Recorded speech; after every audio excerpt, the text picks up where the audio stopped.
Bismillahirrahmanirrahim. Assalamualaikum warahmatullahi wabarakatuh. Alhamdulillahi wa kafa. Wassalatu wassalamu ala rasulihil mustafa wa ala alihi wa sahbihi wa man iktafa, amma ba'd.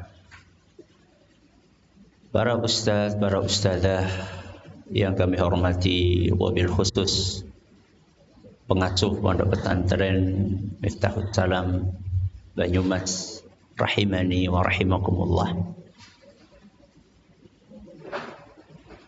Kita panjatkan puja dan puji syukur kehadirat Allah Subhanahu wa taala pada kesempatan pagi menjelang siang yang berbahagia kali ini. Kita dipertemukan oleh Allah Azza wa Jalla di majlis ini. Kita berharap semoga Allah Subhanahu wa taala berkenan untuk melimpahkan kepada kita semuanya ilmu yang bermanfaat, sehingga bisa kita amalkan sebagai bekal untuk menghadap kepada Allah Jalla wa Ala. Allahumma amin. Salawat dan salam semoga senantiasa tercurahkan kepada junjungan kita Nabi Agung Muhammad sallallahu alaihi wasallam, kepada keluarganya, sahabatnya, dan umatnya yang setia mengikuti tuntunannya hingga akhir nanti. Para asatidzah dan ustadzat rahimani wa rahimakumullah. Di setiap lembaga pendidikan biasanya ada guru BK, bimbingan dan konseling. Biasanya yang dipanggil oleh guru BK itu santri atau ustadz? Santri yang bermasalah. Pertanyaannya, yang butuh bimbingan itu santri atau ustadz?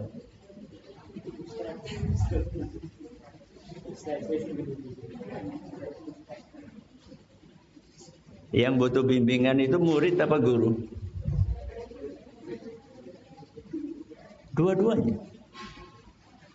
Sebagaimana murid membutuhkan bimbingan, guru pun membutuhkan bimbingan. Sebagaimana santri membutuhkan bimbingan, ustadz pun membutuhkan bimbingan. Jadi keliru seandainya persepsi yang berkembang adalah yang bermasalah selalu murid, yang bermasalah selalu santri. Berarti selain murid memerlukan bimbingan, guru pun juga memerlukan bimbingan. Pertanyaannya, kenapa? Kenapa guru pun memerlukan bimbingan? Jawabannya, karena guru adalah manusia biasa. Bukan nabi, bukan rasul, bukan pula wali, kecuali wali kelas.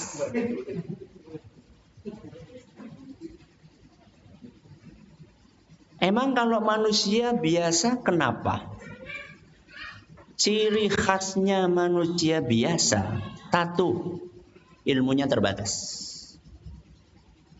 Dua, punya nafsu. Satu apa? Ilmunya terbatas. Dua, punya nafsu. Dan dua hal ini menjadi sebab pokok kenapa guru membutuhkan bimbingan. Pertama, ilmunya terbatas. Oh enggak Ustaz, saya sudah profesor. Wa fawqa kulli dhi ilmin alim. Wa fawqa kulli dhi ilmin alim. Di atas orang yang berilmu masih ada yang lebih berilmu. Sebagaimana yang Allah sampaikan dalam Al-Quran surat Yusuf ayat 76. Ayat tadi, surat Yusuf ayat 76, menjelaskan kepada kita bahwa setinggi apapun ilmu kita, pasti ada yang di atas kita. Subhanallah. Ada seorang ulama besar, namanya Syekh Abdul Aziz Ar-Rajihi, hafizahullah atau rahimah. Usianya udah 85 tahun. Di Masjid Nabawi atau di Masjidil Haram kedapatan menghadiri majelis ulama lain yang usianya jauh di bawah beliau dan keseniorannya jauh di bawah beliau. Syekh Saleh Al-Utsaimin hafizahullah. Mungkin usianya sekitar 50-an. Bayangkan 85 menghadiri majelisnya umur 50-an. Dan itu pun beliau nggak publikasikan. Karena yang beliau cari bukan viral. Foto yang ada di hadapan saya itu foto yang bukan oleh timnya. Ada orang, kok Syekh ya? Cekrek. Ini menunjukkan kepada kita bahwa kita ini harus belajar terus. Kata Imam Ahmad, minal mahbarati ilal maqbarah.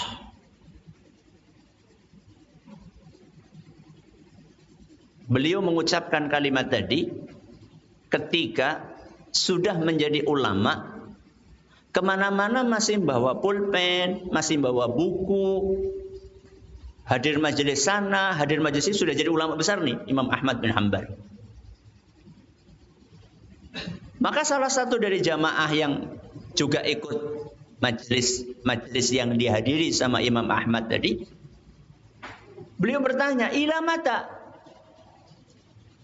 Wahai Imam, sampai kapan? Kemana-mana bawa pulpen, kemana-mana bawa buku, sampai kapan? Engkau sudah menjadi imam besar, engkau sudah menjadi mufti. Apa jawaban beliau? Minal mahbarati ilal maqbarah. Saya akan membawa buku, pulpen, kemanapun sampai saya masuk ke kuburan. Gak ada istilah pensiun belajar. Yang ada pensiun ASN. Belajar tidak ada pensiunnya. Sampai kapanpun. Ini sebab yang pertama. Kenapa guru memerlukan bimbingan? Karena ilmunya terbatas. Sebab yang kedua. Kenapa wow? Karena punya nafsu. Yang punya nafsu itu murid tok atau termasuk gurunya? Termasuk gurunya. Emang kenapa kalau punya nafsu? Kalau punya nafsu pasti imannya naik dan turun. Ada saatnya naik setinggi-tingginya, ada saatnya turun seblok-bloknya. Sehingga ada saatnya semangat mengajar, ada saatnya bebeh banget mulang. Betul? Betul atau tidak betul? Lebih sering sing ngendi nggih? Semangatnya apa bebeh nggih? Sewu ya, ndak apa-apa ya kayak gini nggih. Ndak apa-apa nggih. Pokoknya dewek. Ya.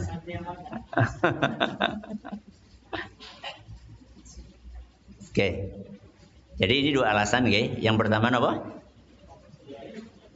Karena ilmu kita terbatas. Yang kedua, karena kita punya nafsu. Sekarang kita masuk kepada tema utama. Guru membutuhkan bimbingan dalam apa?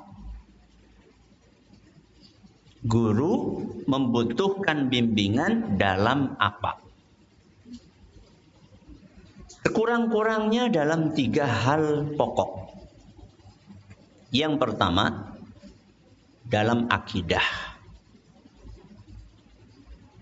Yang kedua dalam ibadah. Dan yang ketiga dalam akhlak. Sekurang-kurangnya guru membutuhkan bimbingan dalam berapa hal? 3. Apa yang pertama? Dalam akidah. Yang kedua dalam ibadah. Yang ketiga dalam akhlak. Kita mulai dari poin yang pertama. Guru itu memerlukan bimbingan dalam akidah. Akidah itu kan yang dibahas banyak. Poin-poinnya itu banyak. Nabi SAW menghabiskan waktu 13 tahun di Mekah fokus membenahi akidah. Dan kita hari ini pertemuan cuma 1 jam. Ya. Makanya kita nggak akan membahas semuanya karena tidak mungkin, waktunya terbatas. Maka saya akan membawakan beberapa contoh-contoh saja. Poin-poin dalam akidah yang kita harus selalu diingatkan. Apa contohnya? Keikhlasan. Kenapa? Keikhlasan. Jadi pembahasan tentang keikhlasan itu adalah bagian dari akidah. Karena terkait dengan hati kita. Sebagai seorang guru yang merupakan pewaris para nabi, poin keikhlasan ini harus selalu kita perhatikan di dalam hati kita. Nabi sama guru tinggi mana? Nabi. Nabi saja diingatkan sama Allah supaya ikhlas. Nanti sampai di rumah kita buka surat Al-An'am. Ayat 83 sampai ayat 90. Berapa ayat berarti?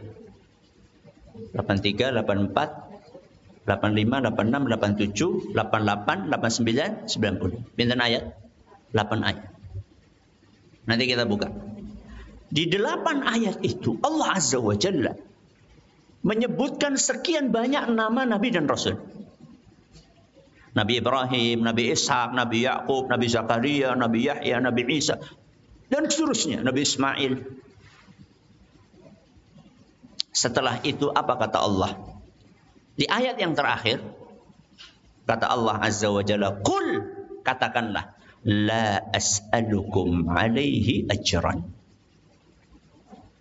Aku, katakanlah wahai para nabi dan para rasul, aku tidak akan minta upah dari kalian. Berarti di sini para nabi dan rasul diingatkan tentang apa? Keikhlasan. Saya berdakwah, saya mengajar bukan untuk mencari balasan dan upah dari kalian.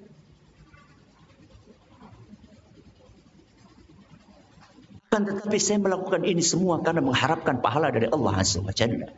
Karena pengen diridhoi sama Allah. Karena ingin dimasukkan ke dalam surganya.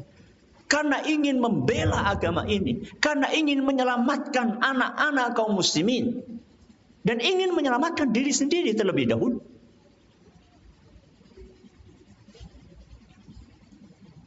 Sekali bernabi Ibrahim masih diingatkan seperti itu. Sekali bernabi Muhammad SAW masih diingatkan masalah ikhlas. Kok sampai kita merasa tidak perlu diingatkan masalah keikhlasan? Itu namanya kebangetan banget. Nggak cuma kebangetan. Kebangetan banget. Ini takkid muakkad. Ya, dalam bahasa Jawa. Jadi kita ini perlu diingatkan.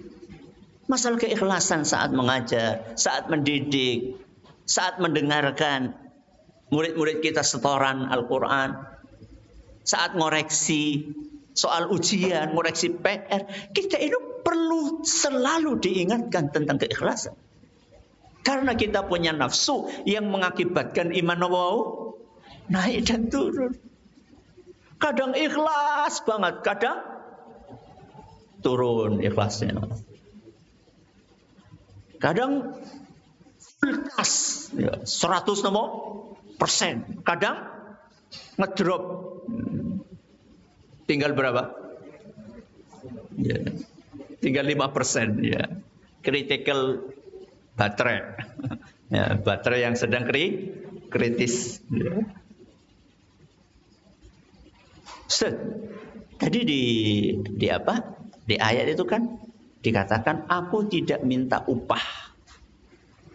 Lah, setiap bulan kita dapat upah ini gimana nih? Setiap bulan kita dapat gaji. Apakah itu berarti tidak ikhlas? Kok sepi? Ikhlas nama badan? Masya Allah, keren, ikhlas. Tergantung. Tergantung. Subhanallah.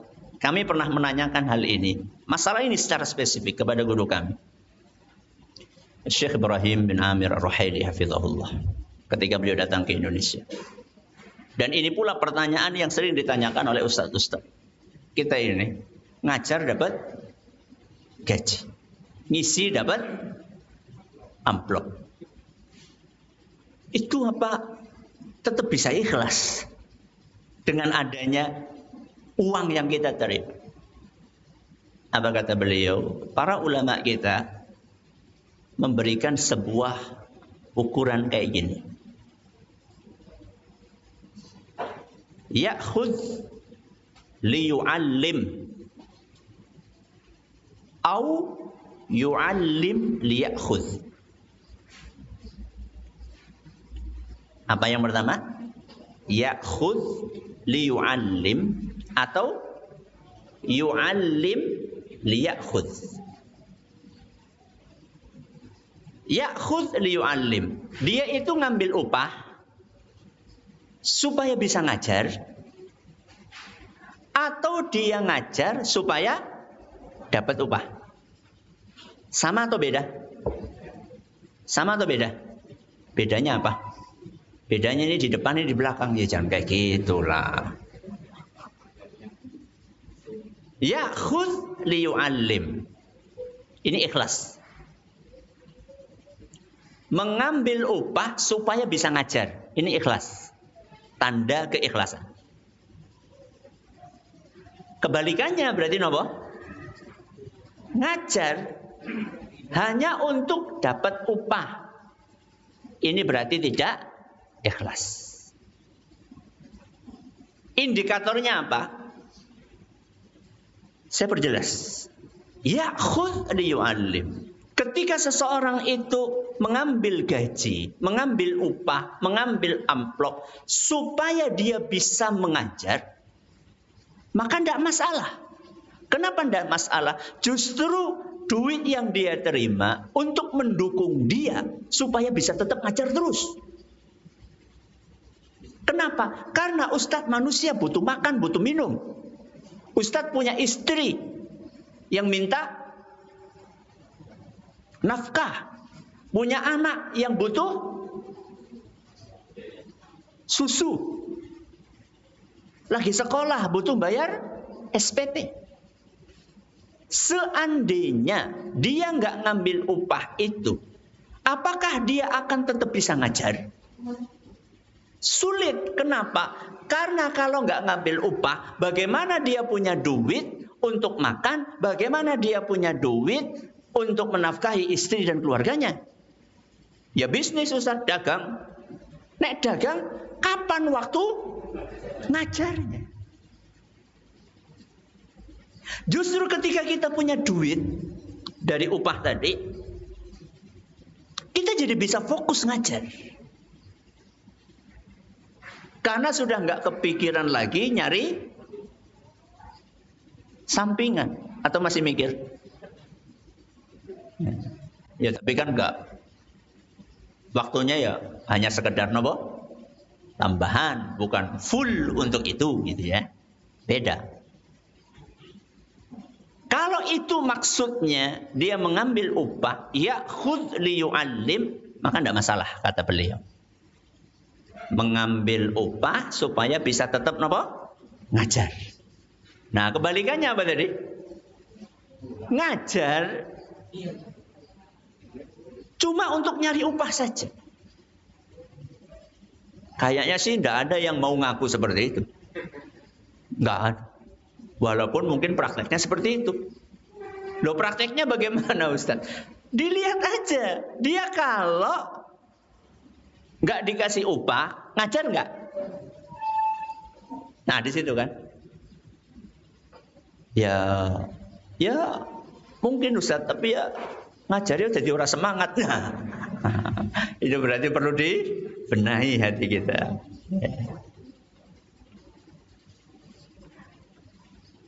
Atau misalnya langsung pasang nopo? Tarif. Ada WA masuk, Ustaz, mohon ngisi nggih. Kapan? Tanggal sekian. Berapa? Jam berapa? Jam sekian. Oh nggih, insyaallah. Temanya bebas. Baik Ustaz, ada pertanyaan? Wani biro. Itu berarti apa? Yu'allim liyakhudh. Ya, yu'allim liyakhudh. Atau nggak akan balas WA pertanyaan dari jamaah atau balas orang yang konsultasi kecuali kalau bayar. Nah, itu berarti ya yu'allim liyakhudh. Kalau enggak, Masya Allah, ya suatu saat kita ngajar gratis, suatu saat kita ngajar ada yang ngasih, no problem. Yang penting niatnya kembali ke yang pertama tadi, ya'khudh liyu'allim. Dah, ini yang pertama. Contoh dari akidah adalah keikhlasan. Contoh yang lain dalam bab akidah, tawakal. Apa? Tawakal. Salah satu poin dalam akidah yang harus kita perbaiki adalah ketawakalan kita kepada Allah. Seberapa kita bergantung kepada Allah di dalam mendidik anak-anak kita. Di dalam mengajari santri-santri kita. Apakah kita merasa bahwa kalau kita yang ngajar, mesti anak-anak itu paham, mesti anak-anak itu baik? Kalau seperti itu kenyataannya, berarti kita bertawakal kepada kekuatan diri kita sendiri. Makanya setiap pagi sore kita selalu diajari untuk membaca zikir, Ya Hayyu Ya Qayyum birahmatika astaghith aslih li sya'ni kullah wa la takilni ila nafsi tarfata ain. Janganlah engkau wahai Rabbi menjadikan diriku bergantung kepada kekuatan pribadiku tarfata ain. Napa tarfata ain? Walaupun hanya sekejap mata. Sekejap mata itu berapa menit? Detik. Kecuali sekejap mata ini karo merem wis jenenge ngantuk. Bukan sekejap mata. Sekejap mata. Jangan sampai kita ini mengandalkan kepintaran kita, kecerdasan kita, kehebatan kita, ijazah kita, walaupun hanya sekejap mata. Itu tawakal. Tapi tawakal yang sejati adalah tawakal yang diiringi dengan ikhtiar. Diiringi dengan apa? Ikhtiar. Ikhtiarnya guru mengajar nopo? Ikhtiarnya guru mengajar nopo? Menyiapkan materi sebaik mungkin. Menyiapkan materi pelajaran sebaik mungkin. Itu ikhtiarnya guru mengajar. Jadi tidak boleh kita ngajar itu bonek. Ya. Ada orang Surabaya di sini. Bondo nekat, tidak boleh. Ketika kita ngajar, kita harus mempersiapkan materi ini sebaik mungkin. Kalau kita lakukan itu, maka insya Allah kita akan dicintai sama Allah Azza wa Jalla. Apa kata Nabi SAW dalam sebuah hadis yang diriwayatkan oleh Imam At-Tabarani di dalam kitab beliau Al-Mu'jamul Kabir, dan hadis ini adalah sahih oleh Syekh Al-Albani. Innal 'abda idza amila amalan ahabballahu an yutqinahu. Allah itu akan suka kepada seorang hamba ketika dia melakukan aktivitas, dia menjalankannya sebaik mungkin, semaksimal mungkin.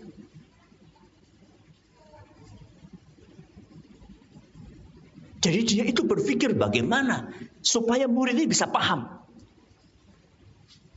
Ditanya, dipakai cara A, muridnya ditanya fahimtum? Apa jawabnya? Lama.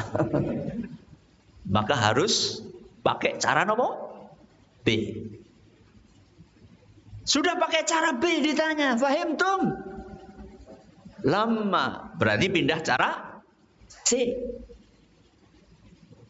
Jadi kayak proyektor, alat peraga, itu semua intinya adalah bagaimana anak paham. Nggak paham pakai cara A, pakai cara B. Nggak paham pakai cara B, pakai cara C. Dengan sekian cara, bagaimana anak paham? Al-Imam Syafi'i itu contoh guru yang ulet, punya murid satu. Salah satu muridnya, Masya Allah, dijelasin fahimtum lama, fahimtum lama. Akhirnya si murid yang satu ini malu dia. Setiap pelajaran ditanya, yang lainnya fahimna, dia apa? Lama. Akhirnya setelah berapa kali pengajian, nggak hadir lagi. Maka Imam Syafi'i sebagai seorang guru yang baik nanya, si fulan kemana? Kok nggak kelihatan? Nggak tahu saya, nggak berangkat. Sakitkah? Enggak. Akhirnya datanglah ke rumahnya si murid tadi. Tanya, kenapa nggak berangkat lagi? Saya malu, Syekh. Kenapa malu? Setiap ditanya udah paham belum? Jawabannya belum. Berulang-ulang belum lagi. Saya malu sama yang lain. Apa kata beliau? Wahai muridku, andaikan ilmu itu adalah makanan. Andaikan ilmu adalah makanan, saya rela untuk menyuapi kamu. Makanan itu saya apa? Suapkan kepadamu. Dan kalau kamu bertanya kepadaku sampai 70 kali, saya akan jelaskan 70 kali. Sampai kamu paham. Ada guru kayak gitu di sini? Kok sepi? Ada guru kayak gitu di sini?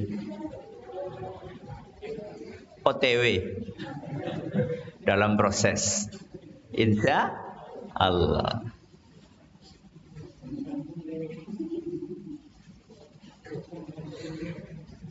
Apalagi contoh poin dalam akidah? Muraqabah. Muraqabah. Napa muraqabah? Senantiasa merasa diawas. Ini penting. Ini penting. Kenapa? Kembali lagi kepada masalah nafsu. Iman itu naik, turun.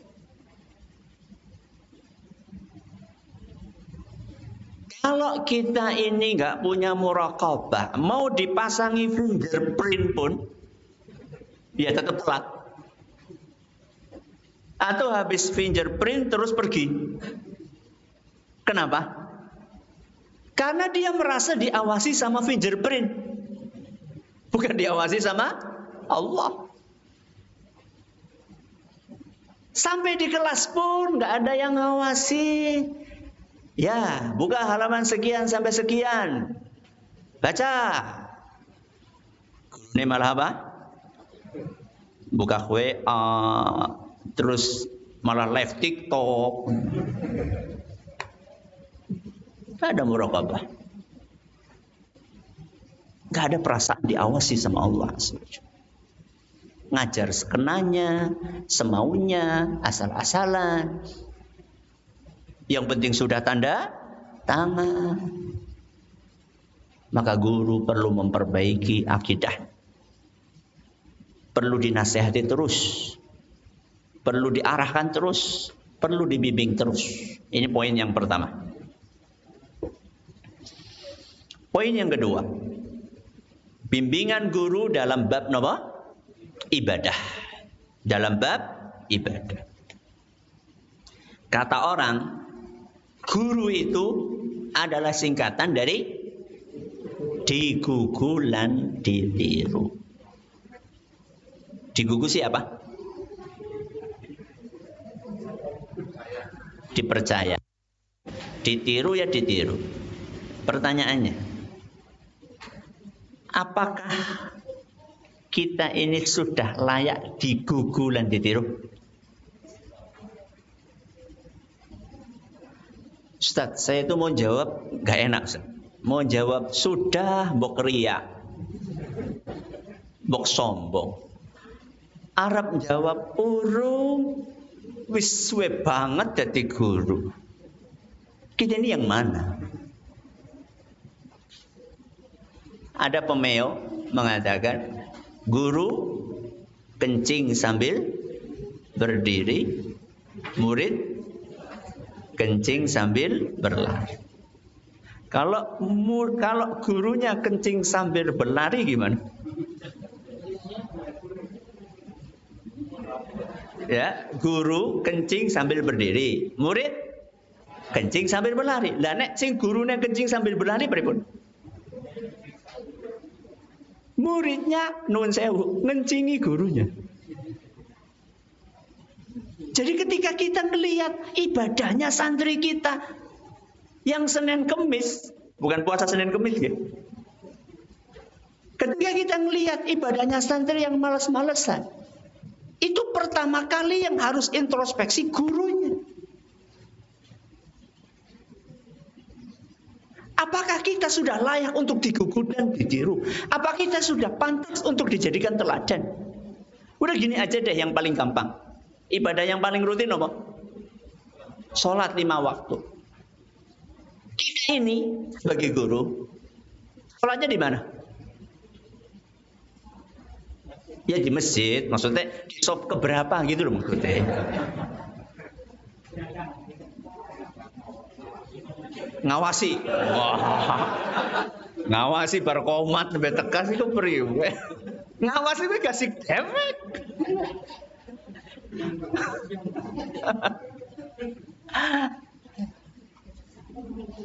Alas itu luas. Alas itu luas. Apalagi alasan. Lebih luas alasan daripada alas. Salah satu kunci sukses keberhasilan Rasulullah SAW mendidik para sahabat. Lalu keberhasilan sahabat mendidik para tabi'in. Lalu keberhasilan para tabi'in mendidik atba'at tabi'in adalah keteladanan. Salah satu kunci suksesnya apa? Keteladanan. Alias boten do. Omong do. Ayo penting sholat berjamaah di masjid. Pahalanya 27 kali lipat. Bla bla bla, bawakan dalilnya. Gurunya di mana? Di belakang sendiri. Setiap hari masbuk terus. Sekali jadi imam masbuk. Apa kata Rasul sallallahu alaihi wasallam dalam sebuah hadis yang diriwayatkan oleh Imam Abu Dawud dan sanadnya dinilai kuat oleh Syekh Al-Utsaimin. Tasma'una wa yusma'u minkum wa yusma'u mimman sami'a minkum. Kalian wahai para sahabat berguru kepadaku. Nanti setelah kalian akan berguru kepada kalian.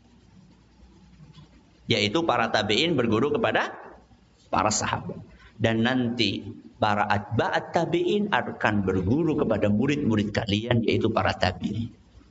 Begitu silsilahnya. Jadi kalau kita hari ini menjadi contoh yang baik buat murid-murid kita, maka murid-murid kita akan menjadi contoh yang baik untuk cucu-cucu murid kita. Maka subhanallah, ibadah guru mempengaruhi sekali kepada ibadah murid. Ketika gurunya rajin baca Al-Quran, maka muridnya akan niru. Ketika gurunya bangunnya gasik, muridnya akan niru. Gak banyak berbicara, tapi ngasih contoh. Jadi itu yang susah.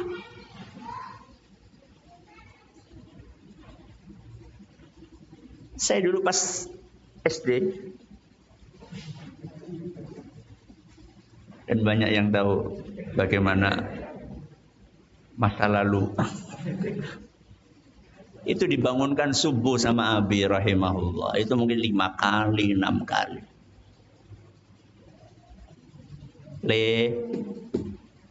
Misal nih ya, subuh jam 4:30, misal.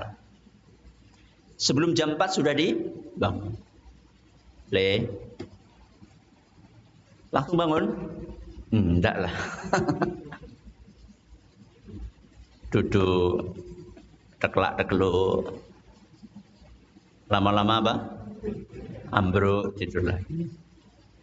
10 menit kemudian, bangunin. Jalan, mampir. Di mana? Di ruang makan. Nah, di ruang makan ada kursi itu, lorong itu, mampir di situ. Tidur lagi. 10 menit kemudian, ayo jalan ke kamar mandi belakang itu. Terus ngapain? Duduk di situ, tidur lagi. Datangi lagi, baru. Setiap hari, sekian tahun. Berarti kalau sebelum jam 4 bangunin, beliau bangunnya jam berapa? Begitu seharusnya, Bu. Sudah keliling jam 3, sudah keliling. Makanya anak-anak yang nggak benar-benar itu pasti ketahuan. Yang baru lari, baru kabur gitu. Ketahuan itu. Lompat pagar, lompat jendela, ketahuan. Naam ya akhi. Sampai sekarang masih ada yang teringat bagaimana duduk di jendela dari belakang dicubit, terus keluar kata-kata yang Afan Ustaz. Teladan. Itu yang kita butuhkan. Syekh Abdullah Al-Ghudayyan rahimahullah, salah seorang ulama besar kontemporer hari ini, pernah ditanya sama putrinya, ya, gimana sih mendidik anak di zaman yang sesulit ini?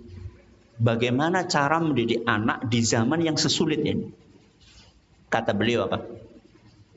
Keteladanan dan doa. Apa? Keteladanan dan doa. Gak kebanyakan teori, gak kebanyakan ngomong, sudah kamu jadi teladan dan kamu selalu mendoakan.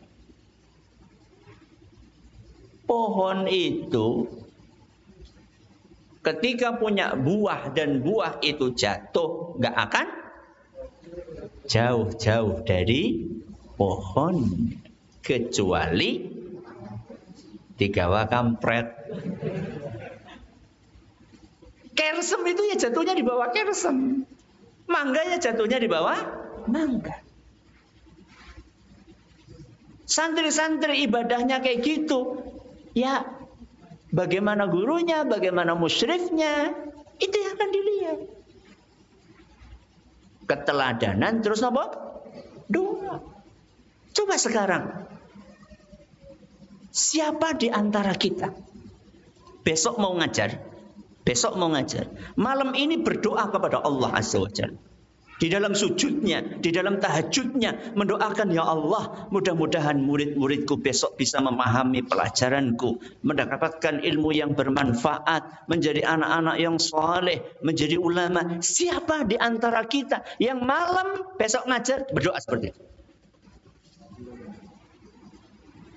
Enggak ada yang angkat tangan. Ada dua kemungkinan. Kemungkinan yang pertama takut riya. Kemungkinan yang kedua pancen orang donga. Seberapa dahsyat efek doa? Dalam kitab Tartibul Madarik, karya Imam Al-Qadhi Iyad, diceritakan seorang guru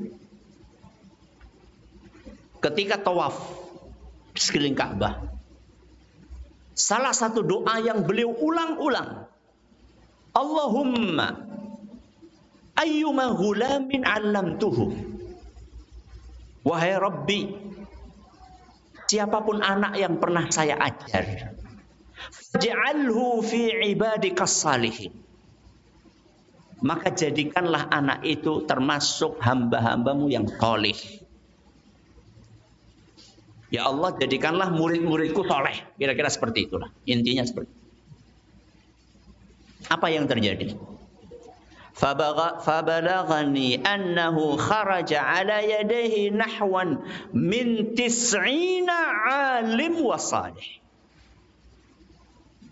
Dari murid-murid guru tersebut terlahirlah 90 ulama. Andaikan satu saja dari santri kita jadi ulama, berapa pahala yang akan kita dapat?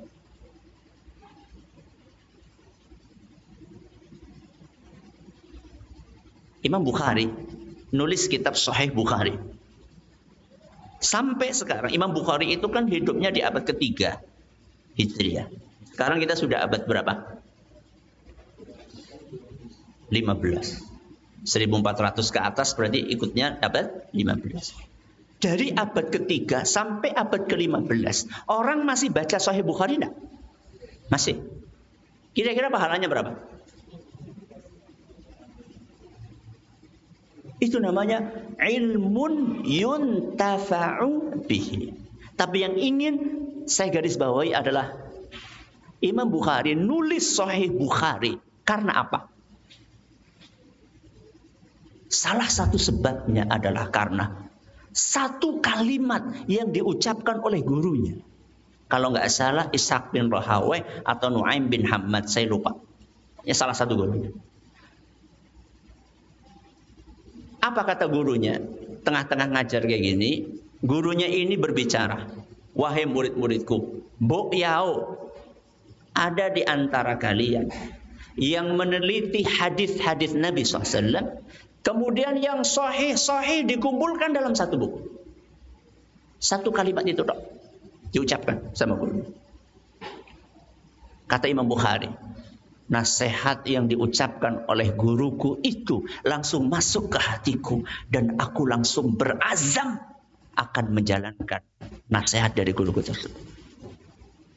Sekian belas tahun Imam Bukhari menjalankan nasihat gurunya. Diteliti hadis dari sekian puluh ribu. Diteliti yang sahih mana. Setiap selesai melakukan penelitian akan dicantumkan di dalam buku beliau. Beliau salat istikharah terlebih dahulu di Raudhah Masjid Nabawi. Minta petunjuk kepada Allah. Wahai Rabbi, ini saya sudah melakukan penelitian satu hadis dan saya merasa ini hadisnya sahih. Saya mohon petunjuk kepadamu wahai Rabbi, apakah memang hadis ini sahih sehingga bisa saya tuliskan di dalam Sahih Bukhari. Yang dapat pahala Imam Bukhari atau gurunya? Dua-duanya. Cuman gurunya dapat pahala dengan satu kalimat. Imam Bukhari belasan tahun menyusun, tapi inspirasinya dari guru. Apakah kita sudah menjadi inspirator buat murid-murid kita? Sehingga nanti akan lahir dari anak-anak kita para ulama besar. Andaikan satu saja dari anak-anak kita itu jadi ulama besar, maka kita semua akan mendapatkan pahalanya biidnillahi azza wajalla. Maka bekerja, berjuang di pesantren itu adalah sebuah aktivitas yang sangat prospektif untuk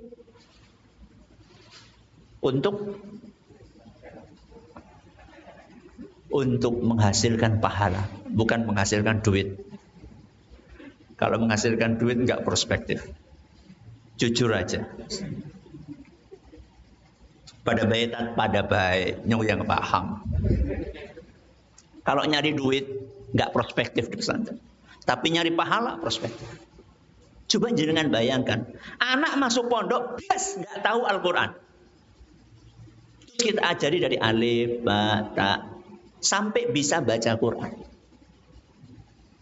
Ketika anak tersebut membaca Bismillahirrahmanirrahim, berapa pahala? Bi, sin, mim, suwen. Berapa huruf? 19. Berarti berapa pahala? 190 pahala. Setiap murid kita membaca Bismillahirrahmanirrahim, bukan cuma dia dapat 190 pahala, kita pun dapat 190 pahala. Baru baca Bismillah. Lah nek baca Al-Fatihah berapa pahala? Tahu ngitung? Ora pada. Kalau dia baca suratan, kalau dia rutin setiap hari membaca 1 juz, itu baru pahala dari dia. Kalau dia jadi guru TPQ di rumahnya, terus punya murid-murid yang lainnya, maka kita yang ngajari pertama kali akan dapat pahala. Itu baru ngajari Al-Quran. Apakah santri-santri kita di sini cuma belajar Al-Quran? Juga belajar cara sholat, juga belajar akidah yang benar, juga belajar fikih ini, fikih itu. Prospektif sekali. Kalau muridnya jadi. Ya. Maka harus keteladanan sama nopo? Doa. Terakhir, guru membutuhkan bimbingan dalam bab apa tadi? Akhlak. Akhlak kepada siapa? Nomor 1, akhlak kepada keluarga. Yang bujangan angkat tangan. Bujangan kurang teluk.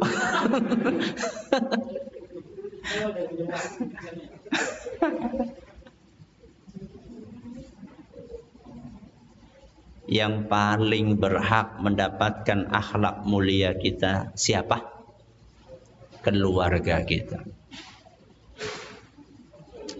Istri dan anak-anak kita itu sering kita tinggal atau tidak? Sering. Apakah setelah begitu sering kita tinggal, lalu kita pulang ke rumah, kita masih sibuk dengan HP? Seperti itukah akhlak mulia seorang ustadz kepada keluarga? Kapan anak kita mendapatkan waktu untuk curhat sama kita? Kapan anak kita punya waktu untuk bermain bersama kita? Kapan anak punya waktu untuk sepedaan sama kita? Orang ketang dirdiran. Orang ketang layangan. Emang ngefek kayak gitu? Ngefek gak? Demi Allah ngefek banget. Saya masih ingat kok diajari dirdiran sama Abi rahimahullah. Beliau itu kalau apa namanya? Ini namanya nyeletik. Itu dulu kayak ini nih. Pakai apa namanya? Jempol. Jadi sampai sekarang sudah berapa tahun ya? Masih ingat. Dibonceng sampai mana itu yang kuburan atas itu namanya Dawan ya. Ponceng sampai masih dicokotin lembut. Itu kenangan yang tidak terlupakan. Hanya kenangan saja enggak. Tapi kedekatan itu yang kemudian akan membuat kita mudah untuk memberikan nasihat. Jadi jangan sampai kita begitu dekat dengan santri, tapi kita nggak dekat sama keluarga kita sendiri. Kewajiban kita kepada keluarga kita itu fardu ain. Kewajiban kita kepada orang lain itu fardu kifayah. Kalau bisa dijalankan bareng bagus. Tapi ketika suatu saat kita harus memprioritaskan, maka yang fardu ain harus kita prioritaskan.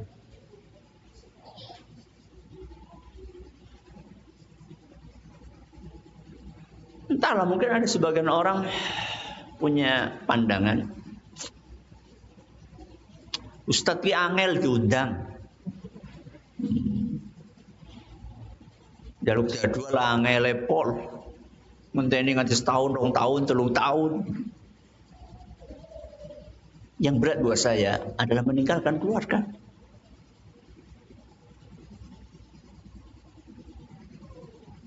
Bisa, tapi ya harus dibagi waktunya. Dan mungkin kita akan keluar terus. Kapan waktu buat keluarga kita? Kapan kita butuh ngobrol sama istri kita? Butuh hanya sekedar mendengarkan curhat, cerita dia, makan bareng.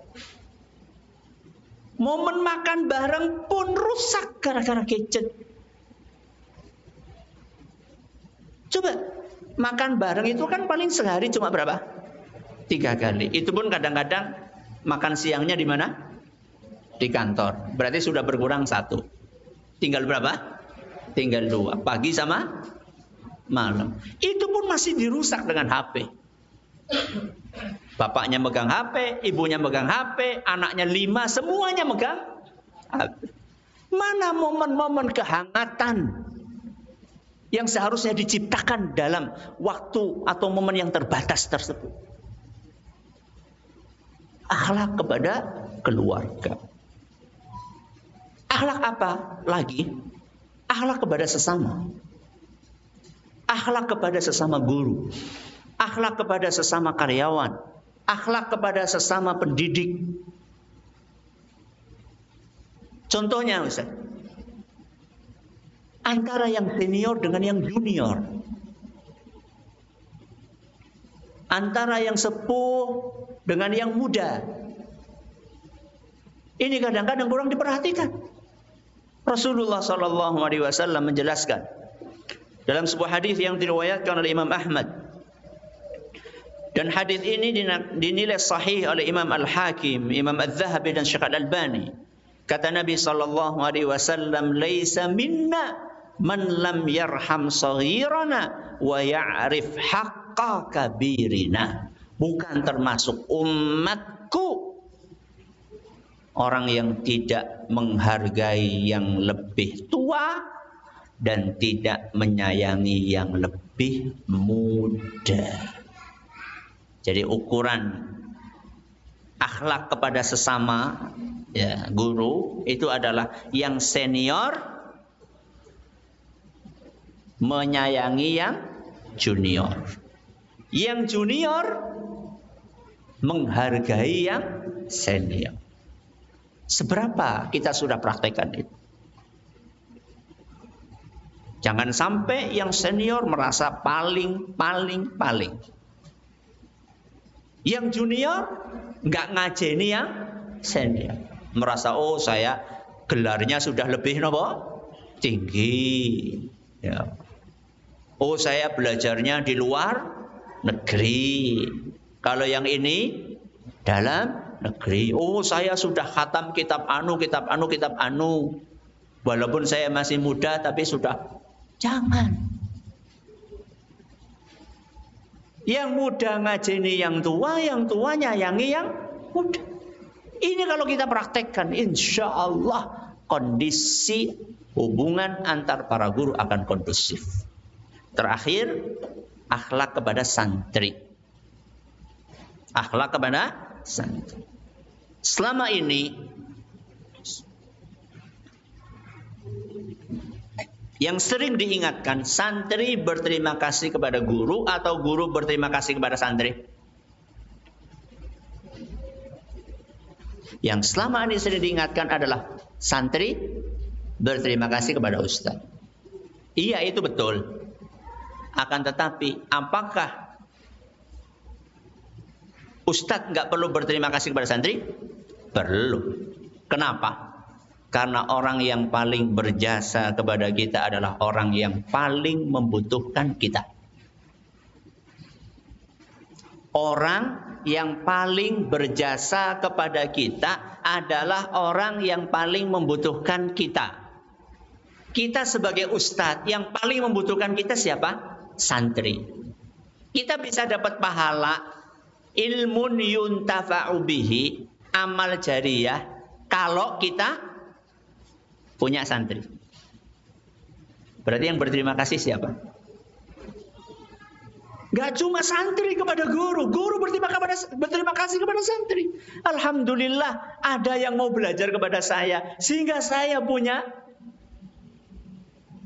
aliran pahala dengan izin Allah Subhanahu wa ta'ala. Coba seandainya kita duduk gitu saja, gak ada murid-murid yang datang, jadi ustadz gak? Siapa ustadz apa? Gak ada muridnya kok.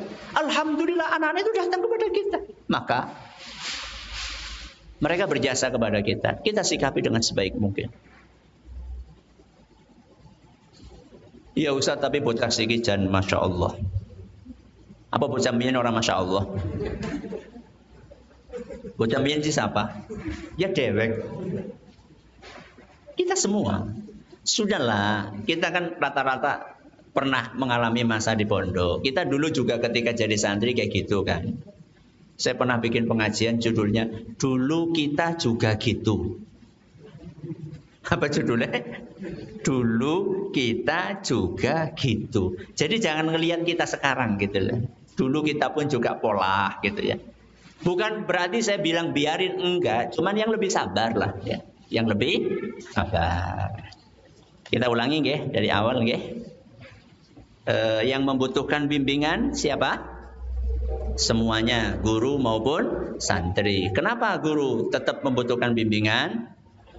Ilmunya terbatas, terus punya nafsu. Guru itu butuh bimbingan dalam bab apa saja?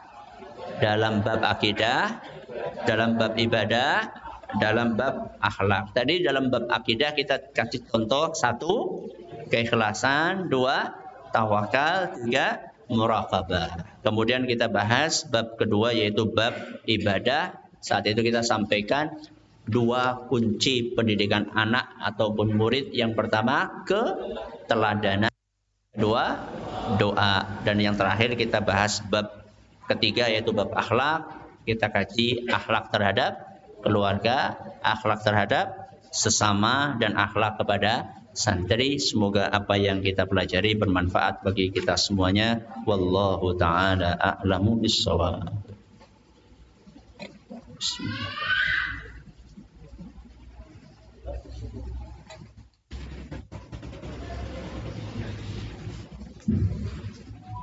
Kami mengaturkan kita semua yang berkenan kepada beliau Ustaz Muslim Muslimah yang sudah memberikan materinya pada kajian siang ini. Semoga apa yang kita belajar bersama itu bisa kita sampaikan dan bermanfaat bagi kehidupan sehari-hari. Amin amin ya rabbal alamin. Kemudian kami berikan kesempatan kepada Asatidz Ustaz untuk barangkali mempunyai pertanyaan.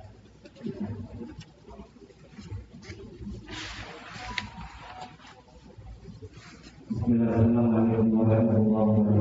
Waalaikumsalam warahmatullahi wabarakatuh.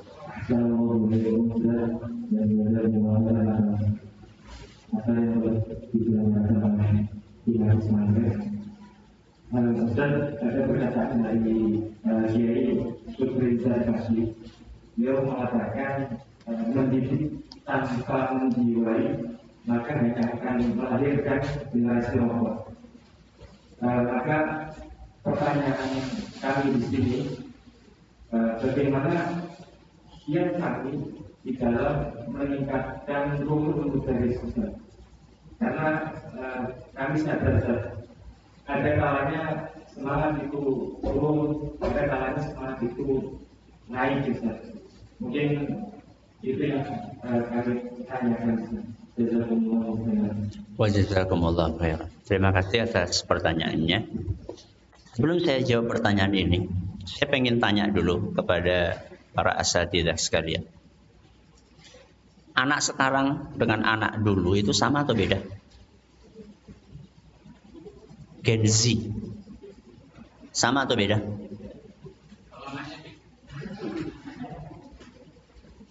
Beda. Beda. Salah satu perbedaan yang kelihatan banget adalah anak-anak sekarang itu lebih manja. Termasuk orang tuanya. Dikit-dikit lapor polisi. Dijewer lapor. Jadi perbedaan karakter ini juga mempengaruhi pola pendidikan kita. Anak sekarang itu selalu bertanya kenapa. Disuruh apa, jawabnya kenapa. Kalau kita dulu disuruh apa, langsung nggak pakai tanya kenapa. Tanya kenapa, sabuk. Ya. Kenapa? Maka agar kita dan anak-anak kita menjiwai, kita juga harus kaya dengan pemahaman kenapa. Contoh, anak ngapal Quran. Kita nyuruh anak ngapal Quran. Maka kita harus tanya kepada diri kita, kenapa anak ngapal Quran? Sehingga kita itu nggak jadi robot.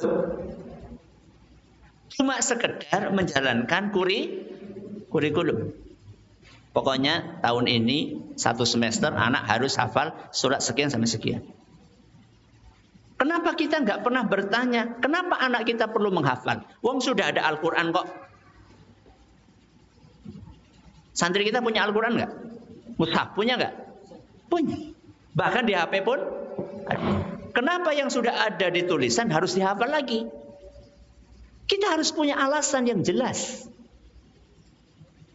Dan alasan itu gak cukup satu. Karena di dalam Al-Quran dan hadis alasannya juga banyak. Selama ini kadang-kadang sebagian guru itu gak kreatif. Nyuruh santri-santri untuk menghafal Al-Quran, alasannya supaya bisa memberikan mahkota kepada orang tua. 5 tahun ngomongnya mahkota terus. Anak kan kritis loh, si gonyong apa? Ngoramane biyungnya mahkota lah, nyong nolinnya apa? Emang hadis motivasi tentang menghafal Al-Quran hanya itu toh. Kita ini kurang kreatif, kita harus baca lagi. Yang tadi contohnya 1 huruf berapa? 10 pahala. Iqra'ul Qur'an fa innahu ya'ti yaumal qiyamati syafi'an li ashabihi. Bacalah Al-Quran. Al-Quran bisa memberikan syafaat. Yarfa'illahu alladhina amanu minkum walladhina utul ilma darajat. Derajat yang tinggi di dunia atau di akhirat. Kita kumpulin itu. Setiap item kita ngajarkan, kita kumpulin alasannya. Sekarang anak belajar akidah. Tanya, kenapa saya belajar akidah?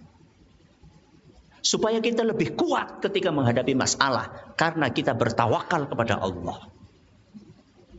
Supaya kita lebih tegar ketika mendapatkan musibah. Kenapa? Karena kita sabar. Itu kita kumpulin alasan-alasan tersebut. Dan itu nggak mungkin kalau kita nggak baca. Maka kita harus sering baca, harus sering dengerin pengajian, harus sering belajar. Tidak ada istilah pensiun untuk belajar. Kemudian kita susun alasan pertama kenapa belajar akidah, alasan kedua, alasan ketiga. Bukan hanya terkait dengan ilmu saja, akidah, Quran, termasuk kedisiplinan. Anak-anak kita bangunin pagi-pagi, harusnya jam 4:30 subuh, mereka sudah kita bangunin jam 4 subuh misalnya, sebelum subuh. Itu mereka perlu tahu kenapa saya harus dibangunin jam segitu.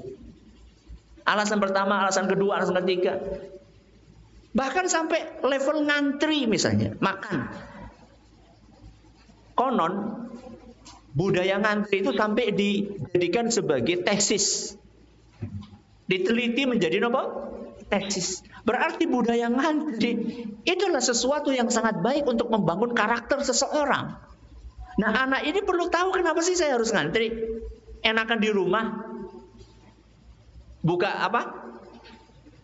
Tudung saji langsung makan sepuasnya. Nah, kita harus inventarisir hal tersebut. 1 apa, 2 apa, setiap aktivitas. Ini PR besar ini buat lembaga-lembaga pendidikan. Jadi kita tulis ya, pelajarannya apa yang dipelajari, terus pembangunan karakter apa saja. Kayak tadi misalnya ada ngantri makan, terus bangun gase, terus nyuci sendiri, terus apa lagi? Piket. Itu kita inventarisir 1, 2, 3, 4. Terus masing-masing itu kita sebutkan alasannya. Kalau kita lakukan ini, maka keuntungannya 1, 2, 3, 4, 5. Dan ini harus bareng-bareng. Harus bareng-bareng. Karena kadang-kadang apa yang muncul di kepala saya gak muncul di kepala orang lain. Apa yang muncul di kepala orang lain gak muncul di kepala saya. Ada ustadz bisa mengambil sebuah kesimpulan yang tidak bisa diambil kesimpulannya oleh ustadz lain. Kita kumpulin jadi satu. Menjiwai diawali dengan ilmu. Bagaimana kita akan menjiwai kalau kita tidak punya ilmu? Wallahu a'lam.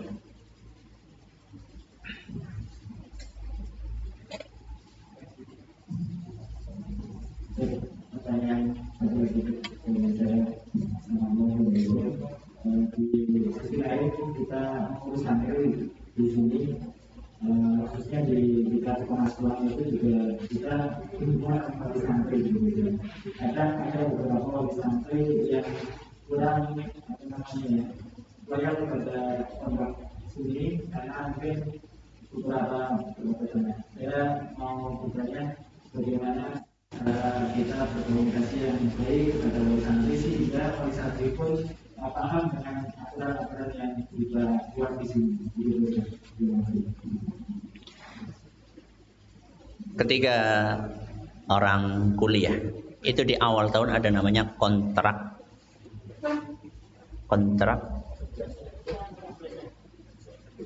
belajar, kalau nggak salah ya, kontrak belajar. Di situ dijelaskan nanti kamu akan belajar apa, aturannya apa. Ini sebuah kebutuhan yang primer dalam sebuah lembaga pendidikan. Jadi awal tahun diawali dengan berkumpulnya pondok dengan wali. Kan kita sudah tulis Ustaz, gak semua orang baca. Dan baca pun gak semuanya fokus. Sudah fokus pun belum tentu paham. Maka dikumpulin.